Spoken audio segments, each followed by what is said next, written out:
High বন্ধুরা, তোমাদের সবাইকে বলছি, আমি আজকে কাজে গিয়েছিলাম গঙ্গাধরপুর জুজার সাহার আগে একটা গন্ডুলপাড়া বলে একটা গ্রামে। তো ওইখানে গিয়ে আমি একটা মন্দির দেখলাম, কাজ সেরে ফিরছিলাম। তো মন্দিরটা দেখে আমার এত ভালো লাগতো, এমনিতেই ক্লান্ত হয়ে গেছিলাম, সারাদিন ঘুরে কাজ, বাড়িতে সার্ভে করি। তো ক্লান্তর পরেও মন্দিরটার দিকেও আবার ফিরে গেলাম, না মন্দিরটাকে আমি একটা ভিডিও করি।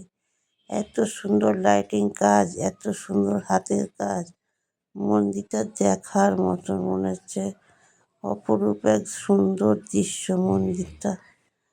তাই আমি খুব ভালো ভিডিও করতে পারি না, তাই খুব ভালোভাবে ভিডিওটা আমি তোমাদের তুলে দেখাতে পারিনি। আমি যেমন পেরেছি তেমনই তুলেছি। এটা আমার একটা নেশা যে আমি কোনো সুন্দর একটা কিছু দেখলেই আমি একটু ভিডিও বানাই। আগেও বানাতাম, কিন্তু আমি তখন ছাড়তাম না, কিন্তু এখন তাই ছাড়ছি। তো এই বলে রাখলাম। জয় মা কালী।